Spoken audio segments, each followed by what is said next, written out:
I haven't really been talking about this with regard to the reconciliation bill because I did not vote for Joe Biden, and I will not vote for Joe Biden in 2024 or Kamala Harris for that matter.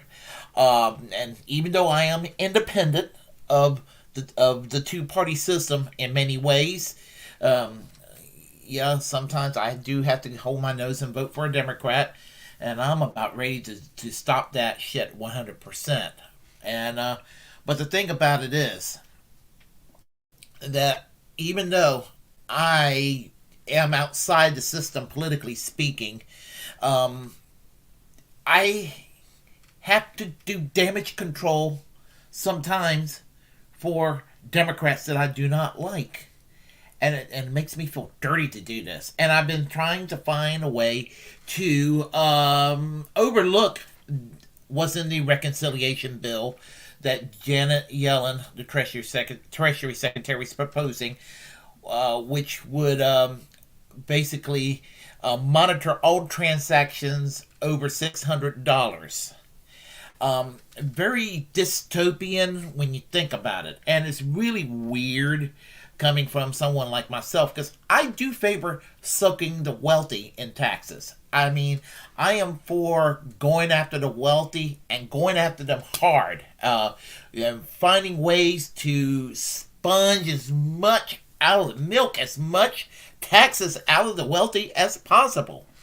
Um, I mean, and I don't. I want to do it in a way that we can get real fundamental change, good for the American people.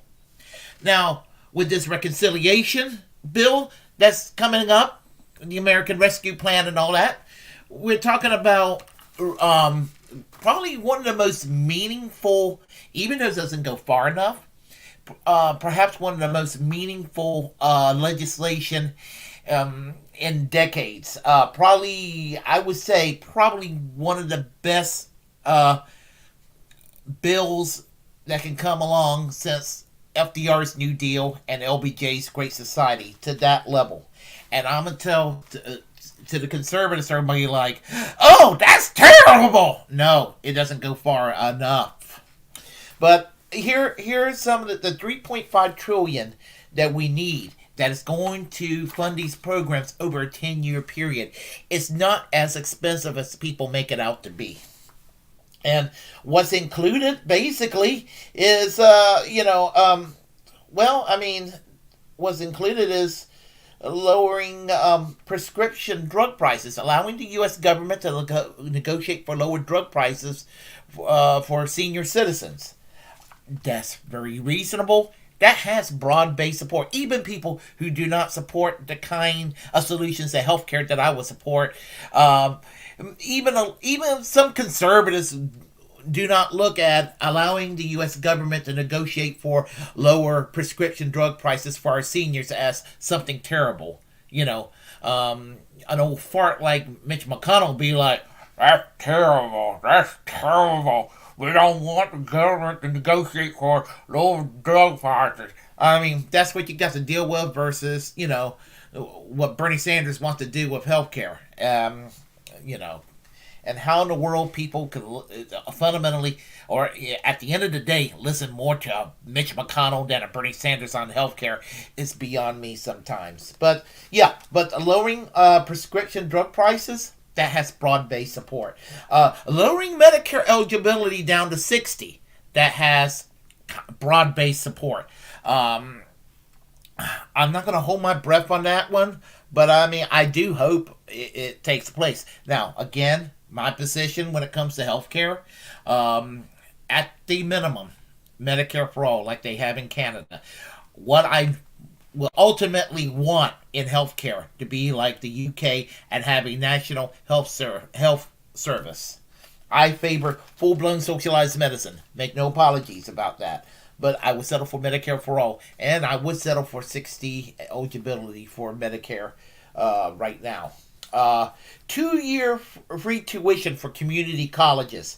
And you think about it, that's training people for the workforce, to get people to train people in skills for the workforce, that would be a tremendous help to the economy.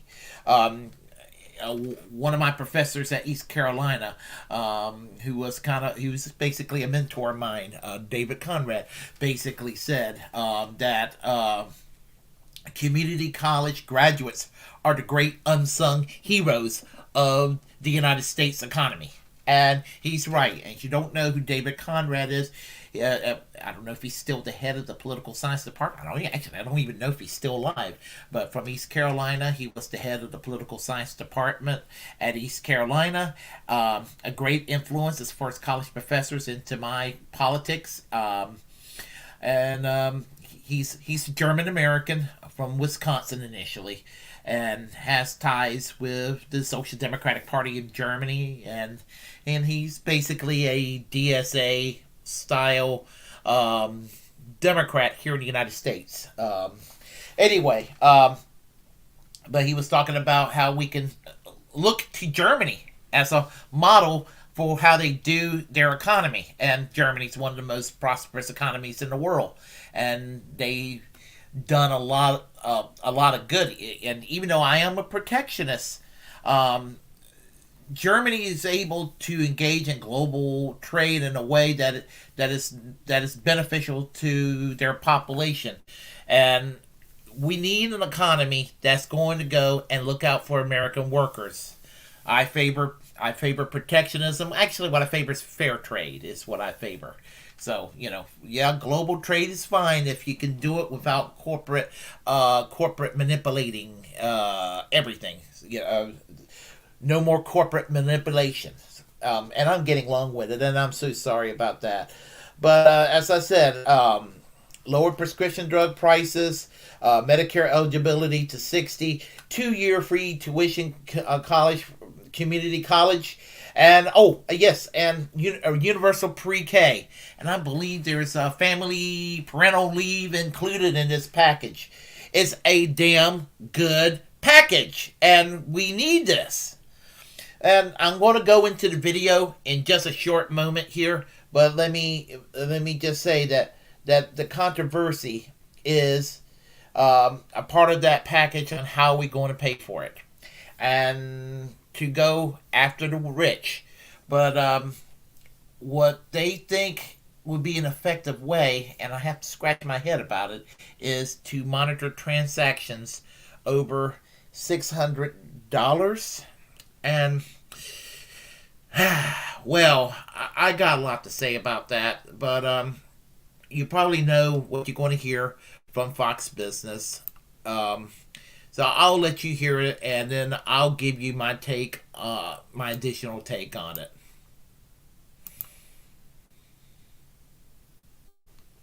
My goodness. Why is the volume down? Treasury Secretary Janet Yellen defending the administration's plan to allow IRS snooping on Americans' bank accounts in an interview last night. The proposal would require banks to report all customer transactions of more than $600. Yet she insists the plan targets wealthy people. Joining me now, Ohio Congressman and House Financial Services Committee member Warren Davidson. Congressman, I say balderdash. Yeah, that's a polite version. Thanks for covering this, Dagan. I mean, it is an incredible overreach. And if you think about the invasion of privacy this represents, it's bigger than the Patriot Act. I mean, that still needs to be clawed back. And the problem is, once freedom's surrendered, it's rarely reclaimed. I mean, we need to be in the business of fighting this every way we can. Financial privacy is one of the realms that's been most infringed. Imagine if we tolerated this level of infringement on speech or the right to keep and bear arms. Brian Bridberg, jump in here. Yeah, Congressman, I think it's so funny, actually, to watch the Treasury Secretary try to defend this because, she's being asked very simple questions. If you're going after the rich, why in the world are you looking into accounts that everybody would have, the size of which everybody would have? Congressman, my concern here is that they may claim this is about going after the rich, but the fact is if they have information on everybody's bank account like that, then eventually this becomes an excuse not just to audit the rich, but to continually audit anybody who they think might be a little bit out of line in the name of clawing back our resources to fund these boondoggle spending projects. Yeah, and once the IRS has the data, they haven't been good custodians of the data. If you look in the past, Lois Lerner scandal, for example, they targeted conservatives. If you look just this year, the wealthiest Americans had their tax returns disclosed. I mean, frankly, this is not an effective way to even...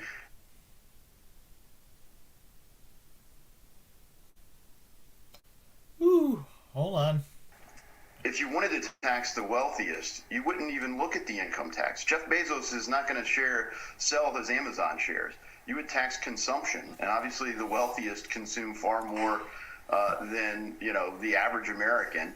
And when you think about their number of $600 transactions, I think they're far exceeding the kind of transactions that Americans get when their paycheck gets deposited. Joe? Congressman, I want to talk about the president's spending bill, which, in the press, it's called $3.5 trillion. When you take away the gimmicks, it's more like $5.5 trillion. And the only way I think that progressives now think they can get this through is by cutting the scope of the programs that they have in there, in other words, or the term for that matter. So, for instance, if you want to give away free community college, well, instead of 10 years on that and that price tag, let's bring it down to a 5-year term. Hey, we cut the cost in half. Joe Manchin, Kristen Sinema, come on board. But I think, as we know, once you give somebody something free, whether it be health care, whether it be college, it's very hard to take that program back. So do you think that this sort of gimmicky math will work in terms of bringing over the Manchins and Sinemas of the world? Well, it certainly isn't going to work on most Republicans, but it has worked on some with respect to gimmicks in the infrastructure bill. But the broader, as you say, $5.5 trillion spending tag, it's really the Bernie agenda. I mean, this is the deal Joe Biden and Bernie Sanders cut back during the Democratic primary. Joe will emerge as the lead, and the agenda will be Bernie's. And Bernie's agenda is in here in terms of all the components of it. And as you say, even the ones that are in there, they're just scaled down. Well, we'll do free childcare for this long, and more free stuff for more people. Meanwhile, our economy is awash in cash. Ohio has over $5 billion of federal money. Instead of spending more than ever, we should be looking at, with the surpluses that states and local governments already have, the federal government would have an opportunity to spend less than normal this year. That's not what's on the agenda. In the Wall Street Journal editorial page today, Congressman points out that federal revenue, money coming into the federal fisc, hit an all-time high in the fiscal year that ended September the 30th. It topped $4 trillion at a record for the very first time. Receipts were up 18%. Or $627 billion. So why raise taxes? Why try to bring more money in the door? But it also points out how hideously ginormous the spending plans are when you think about the annual revenue of the federal government is only $4 trillion. In the meantime, the House did just approve the raising the debt limit. Into December, progressives say they're willing to cut the cost of the reconciliation bill, but not the scope. This is what Joe Concha was getting at. They're just playing budget gimmicks. They want all their list of priorities, but they just trim them in the short run and introduce these entitlements knowing they'll never go away and knowing the cost will balloon several years out. Yeah, those are such great observations, Dagan. And one of the big ones, look at the size of the federal revenue, biggest on record. Doesn't this show that the Republican tax reform plan is working? The federal government is collecting more revenue. The economy is doing well in spite of COVID. There are massive disruptions. You guys have been covering it. Those are the kind of things that the administration should be working to remedy.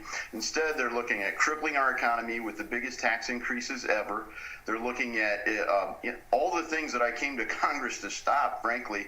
More funding for abortion, gun control, surveillance state capitalism, and launching programs that are designed to keep people from participating in the workforce. When we had 4.3 million people quit their jobs in August, we should be finding how to get people back to work, not to shield them as they stop participating in our economy. Right. Lower taxes, less regulation got you the highest inflation-adjusted incomes since 1967 and a poverty rate that fell to the lowest on record. the lowest since at least 1959. That's what lower taxes and less regulation did. And now we're facing the opposite. Congressman Warren Davidson, thank you so much for being here. Thanks, Dagan. Give me a second. 1 second. Okay. Such bullshit that comes out of Fox Business. I mean, if you want to smell bullshit, all you have to do is to watch anything that has anything to do with Fox, and that's where all the bullshit can be found. So, where do I go from there? Well, for starters, as I said, I try to do damage control over a political party I do not particularly care for, the Democrats, because I think the Democrats are America's second conservative party. I mean, Republicans are off their fucking rockers, and the Democratic Party is basically a center-right party that's less insane than the Republican. And that's all we got, Democrats and Republicans. So you're having to deal with a lesser evil. And the thing about it is, with this approach of monitoring $600, you're not going after the super wealthy with this. I mean, you're going after ordinary people, the poor, the middle class, the barely middle class, the working class, going after, regular working people. They got to pay rent. They got expensive car repairs. They got the cost of living. $600 is sometimes sometimes major expenses cost at a minimum around $500, $600, $700. And if you're lucky to have it in your bank account, you got to go ahead and pull it out. What? So you're going to have Big Brother watching you as a result? And I know some conservatives will look at me and say, well, this is what you get with the big government. Big government doing this and big government sitting there trying to do stuff for people, giving free stuff. That's why we got a Big Brother. So, U.S. government basically looking the other way as corporations fuck you in the ass is also government action. But a lot of ways, the government actually works against the people and works to codify corporations, the military-industrial complex, big oil, all these special interests. This is not a rhetorical talking points. This is fact. And the thing about it is that the fucking Democrats are going to fucking lose because of this bullshit. I mean, because it's going after ordinary people, and ordinary people resent it. This is what has been said before by a friend of mine. Dwight Welsh said that about American liberalism. Basically, American liberalism is the dark side of the nanny state without the actual nanny. That is what American liberalism is all about. Not about expanding economic rights for ordinary people. Is about enacting a nanny state without the actual nanny, and that's a problem. I make no apologies about free stuff that some people like to use as a talking point. Free stuff. That's what you liberals are all about. Free stuff. Yeah. I don't have a problem with quote unquote free stuff. Free stuff is what made Norway and Sweden and Denmark and Germany and France and the UK and all these other countries that have these services that are taken for granted today over there makes their society a hell of a lot better than ours. I mean, they handled COVID a hell of a lot better than ours. I mean, they basically gave a UBI to their people while when businesses were shutting down, whereas we got fucked over here in the United States. But anyhow, the thing about it is, as I said, the Democrats are going to lose the House and the Senate because of this shit. that congressman, that prick who claims he talks about the Patriot Act. These people loved the Patriot Act when George W. Bush was in power. All of a sudden, they became civil libertarians, ACLU, card-carrying members of the ACLU. Please, don't make me laugh. And the thing about it is that he talked about the Bernie Sanders agenda. I fucking wish that there was a Bernie Sanders agenda. We're not getting a Bernie Sanders agenda. We're getting a, even though I did say it's the most generous package, probably the most meaningful, generous package in half a century at least. It doesn't go far enough. And I stand by those words. But here's the thing. There are ways you can go and get at the rich. If you want to go and fund these programs, you can do it by going after the wealthy. And going ruthlessly after them. And here's another way you can do it. Cut military spending by 50%. And close the bases around the world, bring our troops safely back home. We're already saving $300 million a day, which is basically a drop of pee in the ocean in a lot of ways. But $300 million is still a lot of money. We're saving $300 million a day right now. Why? Because we pulled out of Afghanistan. But according to Fox Business people and that moronic congressman, if they had it their way, the one thing Joe Biden did right, pulling out of Afghanistan, we will still be in fucking Afghanistan. And Lord knows how many billions would be flushed down the toilet with continuing such a wasted venture as we went through in the last 20 years because of the Bush-Cheney doctrine. So I say, go after the super wealthy.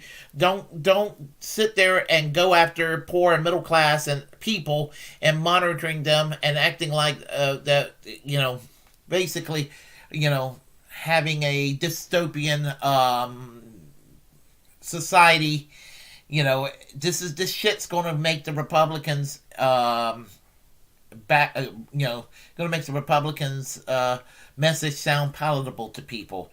And I see a repeat of Obama coming along, and so the Republicans are going to make a comeback, and then the Democrats will blame the left for this shit when the left is not really involved or involved to the level that they need to be involved.